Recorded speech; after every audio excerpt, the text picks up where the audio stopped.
time ever, the Los Angeles Rams have won the Super Bowl. Congratulations. Very close. Bengals do cover the spread. They were getting 4.5, and the game comes in under. But the Rams getting it done. Matthew Stafford, 283 and 3 touchdowns. Did throw 2 picks. Cooper Kupp, he battled. It was not an easy trip for him.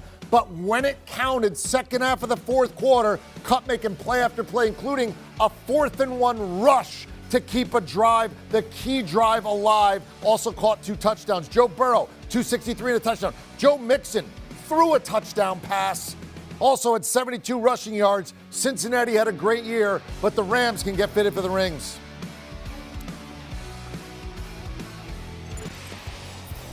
We say hello and welcome in. Presented by Geico. 15 minutes could save you 15% or more on car insurance. Visit geico.com to see how much you could save. With Joe Musso, I'm Eric Casillas. Our guys, our quarterback's Brady Quinn. Our NFL draft expert and NFL expert is Ryan Wilson. Brady, I'll start with you. What was the difference in this game in your mind that allowed LA to win? Well, Cooper Kupp, and he should be MVP. Now, I don't know if he will end up getting it, but you mentioned that the 4th-and-1 rush for the first down to keep that drive going with Odell Beckham out and really Matt Stafford a little banged up too. That's who they went to. And time again, he was getting separation. He was making tough contested catches. And he comes up with a couple of touchdown passes, but obviously the one to go ahead. So Cooper Kupp, that was the difference in this game. I think the most controversial thing that happened, though, and really makes you wonder, is the pass interference called on Logan Wilson, or excuse me, defensive holding that was called. That, to me, I think we'd say, okay, there's enough there to make it a defensive holding call. The reality is, though, that call wasn't made the entire game. For the officials to intervene then and make that call, that helped lead to Cooper Kupp really making the difference in this football game when it was all said and done. Yeah, Brady, great point about the Logan Wilson call that was there. But maybe Rams fans would say, well, go back to the first half on that or the beginning of the second half, the T. Higgins touchdown where Jalen Ramsey's face mask got turned sideways. There was no call there, so maybe that's makeup for that. But either way, the officials were pretty much out of that game to the end, so that's certainly something to note. But in terms of the player of the game, it's going to be Cooper Kupp. I think that, at least I agree with Brady on that. I'll be interested to hear what EK and Musso think about it. But I'll also give it to that front 4 and even front 7 if you wanted, the Rams, because for the first 35, 40 minutes, the Bengals' offensive line was somehow holding up. Duct tape and chicken wires, I like to say. And then things got crazy, and there was not much Joe Burrow could do. He got his knee twisted in all sorts of directions. We saw his girlfriend on the sidelines clearly upset. His mom seemed a little more certain that Burrow would bounce back, and he did, but he didn't seem to be quite the same player, and understandably so. They were getting after it. Aaron Donald got after it. Leonard Floyd got after it. Ernest Jones had a huge game, and I think that was a difference maker as much as what Cooper Kupp was able to do offensively.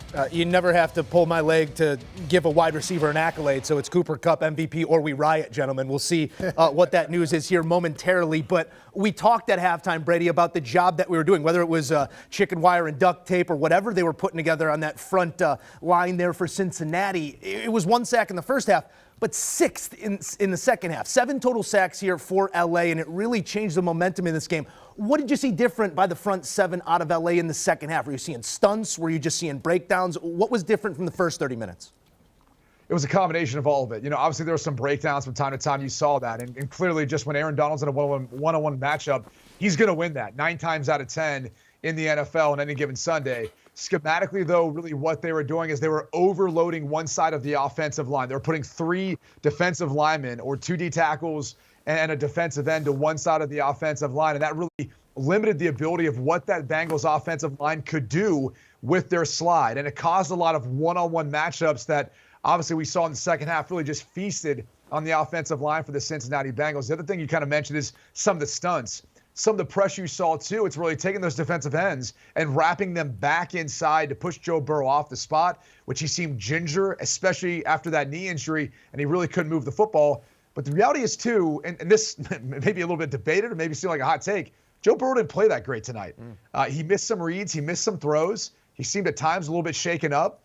He seemed a little bit off for the Joe Burrow that we've at least seen throughout the course of this season. And I thought at times he was holding on to the football too much and almost too apt to take a sack instead of either dumping it down or just getting rid of the football and throwing the football away to try to save some of those sack yards and, adding those yards to a punt, even if it was on 3rd and long. Taking some of those sacks to me, again, it's a safe play. He's not forcing the ball into harm's way, but at the same time, he could have saved some of those negative plays, just threw the football away. Ryan Wilson, the officials will get some discussion here. I don't necessarily think the whistle went one way or the other because, let's face it, Cincinnati basically got a free touchdown that they shouldn't have got when you got the face mask against Jalen Ramsey and a score there. There was the play at the end that Brady's brought up. Was it holding? I didn't love the call there. Give me a grade overall for the officials, and I'll say just, personally, I didn't think one side got the better whistle, but I didn't think the officials were great. Your thoughts? Oh, interesting, because usually you give me a hard time for being the chemistry professor. I'm going A-. Brady talked about the Logan Wilson hold that wasn't, and then there was also the Jalen Ramsey face mask turned around no call, but it evened out. And that's the thing. Both those calls didn't favor one team. They favored one team on one play and the other team at the end of the game there. So I'm fine with the way the officials did it. I wish they had called this play here that we're watching and not call the Logan Wilson one, and we see where we wash out there. But I think it was a fantastic football game, and it wasn't necessarily pretty at times. Brady talked about how Joe Burrow struggled. Matthew Stafford didn't look great. Cooper Kupp stepped up. The defenses on both sides played really well. But I think the officials, for the most part, for 95% of the snaps, weren't part of the conversation. And I would imagine Roger Goodell's taking a sigh of relief at that because we saw some pretty terrible officiating throughout the year and even at times during the playoffs. I think for the most part they got it right. A- is where I'm at on this, EK. Brady? What would really be just this. We could talk about the play early in the game, T. Higgins and Jalen Ramsey. The reality is that's how the majority of the game was played. And I think my issue with the officiating this entire season has been just that, the inconsistencies of how games are, how crews are week to week, game to game, how things are officiated in the NFL. I think this is another example of that where for the entire game, they let these two teams play. Very minimal penalties called. And then we get down to the final stretch, and all of a sudden you see a questionable call, which leads to another defensive pass interference, which gives another opportunity for the Rams to go ahead and win that football game. I think that's my biggest gripe with it.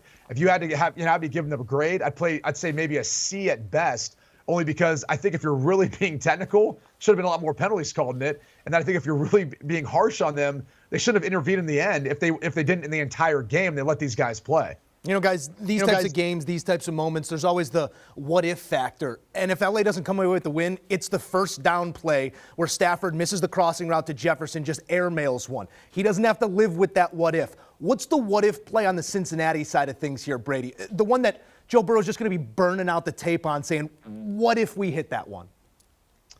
It's tough to go back and think one particular play. Honestly, there's a number of throws. I think even just starting off the fourth and one to begin the game. He has T. Higgins wide open on the sidelines, trying to force it back inside to Jamar Chase. He gets batted down, knocked down. You turn over the ball there on possessions. I think there's a number of those plays you saw a couple times, especially across the middle, seeing T. Higgins coming open, Burrow getting his eyes off him, feeling the pressure, feeling the rush. So give credit to the Rams. But really, there's opportunities to make some of those throws, make some of those plays. I think when he comes back and watches this tape, he's going to be frustrated with his performance. It just, again, in the moments where we've seen him step up and act very calm and poised, I thought at times tonight he did get flustered by that rush. Yeah, was shook a little bit early, then the rush gets to him in the second half. We sort of saw the results of it. What about you, Ryan, as you take a look at this game script and we're going through the second half, some of those plays, Boyd did have the drop, his first of the season. Now, whether or not he would have gotten the first down is another conversation there. You're sub 50. You're probably still punting if he doesn't get the first. Is that the play you point to go somewhere else? Yeah, like Brady, I was racking my brain trying to think about something in the first half that you could point to, and I think it is the Tyler Boyd play. It would have been bang, bang. You're right. It would have been 9 of 10 yards, and Boyd would have gotten that extra yard.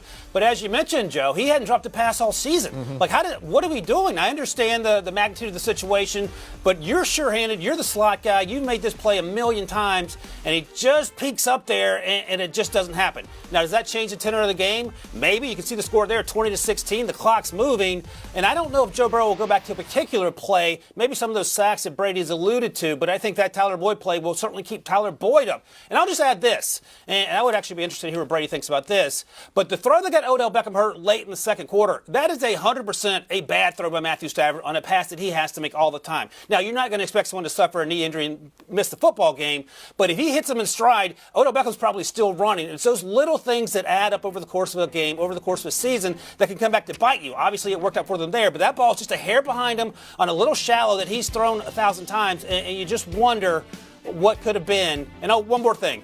Get rid of field turf. It's the worst thing ever been. You're billionaires. Put grass on the field for crying out loud. Let's wrap it up, sort of our initial discussion this way. Better chance to come back, whether it be next year or the year after. The Rams are older.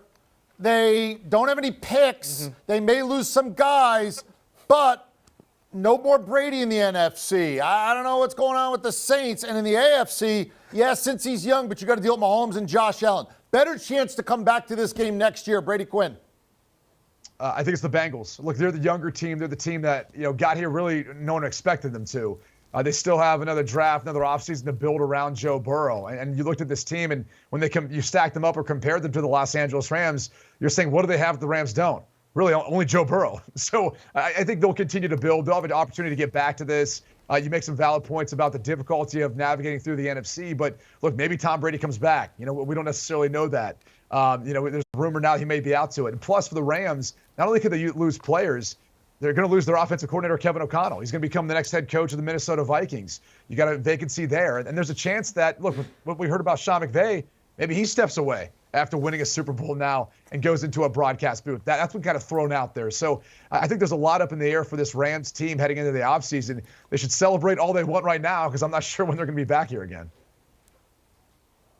No, I think Brady's right. He talked about the reports about Sean Payton, about Sean McVay, who would follow Sean Payton. Aaron Donald report out there that he might retire if they win as a 30-year-old. That would be something else. And the salary cap implications, Von Miller is only in that one-year deal, so they'll have to sort some things out. Les Snead has done a fantastic job intentionally giving away these draft picks to build this team, so hats off to him. But I think Brady's right. It's going to be the Cincinnati Bengals. Then the question becomes, as quarterback in your year two, this feels comfortable to success.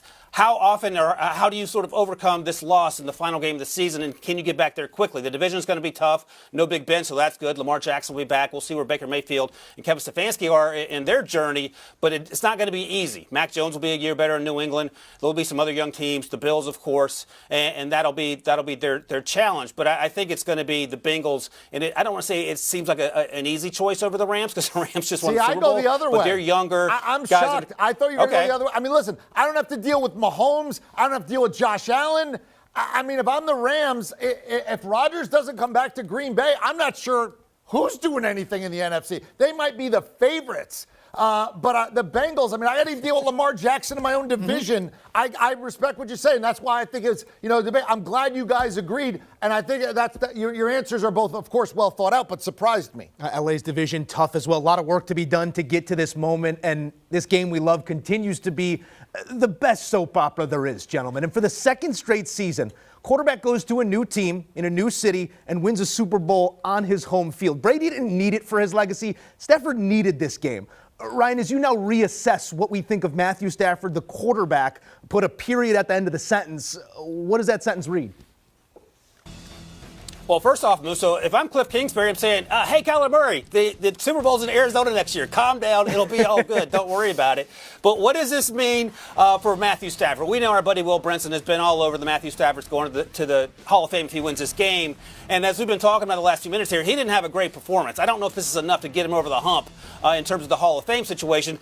This has certainly improved his demeanor, no doubt, and even his chances, if we're being realistic about the Hall of Fame. 0-3 in the playoffs prior to this year. Now he's 4-0 if you include the Super Bowl. Had one interception coming into tonight's game, had two tonight. One was an arm punt, fourth down sort of situation. The other one was an unlucky tip pass to Ben Skoranek. It happens. But he made a huge throw at the end on that back shoulder to Cooper Kupp to put them in the lead and keep them in the lead, and that's certainly noteworthy. And Matthew Stafford, by all accounts, is a great guy. He deserves all this, and I'm happy for him. I just don't know if we're quite yet ready to have that Canton conversation. Yeah, I think it helps build his resume, right? Anytime you look at the stats that he's been able to put together over his long career, and now he's got a Super Bowl to go along with it, he's definitely going to have a case for it. I think the hard thing is would you ever view him as a top 5 quarterback in the league throughout the course of his career? Probably not, or maybe it's been seldom if you would. So I think that's the hard thing about it. But again, he'll have the stats. He's got the Super Bowl now. We know that's part of the criteria. I think the interesting thing about what you're bringing up, though, EK, and Musso back in studio is this. I mean, you're now seeing 2 years in a row a quarterback leave his team, go somewhere else, win a Super Bowl. If I'm Russell Wilson, if I'm Deshaun Watson, if I'm Aaron Rodgers, I'm looking around and saying, hey, I can do this. I can go somewhere else and in 1 year's time go win a Super Bowl with another team. I think if you want out, you're going to see guys more than ever, those veteran guys that I think have either won a Super Bowl or viewed as some of the top in the league, say, I'm going to go to a place where I feel like I have a shot of winning it and not hang around if things haven't been working out of late. Well done, gentlemen. Excellent analysis, as we just knew you would. Great job breaking down the game. The Rams, your champions. So, the Los Angeles Rams. That's right. First time ever. They won as the St. Louis Rams when they beat Tennessee. That was back in '99. But you see now, the Rams have gotten it done. And as a franchise, the Rams are 2-3 in Super Bowls off this win. Do you want a sports network that delivers everything that matters about the game? The highlights, the picks, the instant analysis, no yelling, no fake debates, no politics. Hit the subscribe button and never miss a moment.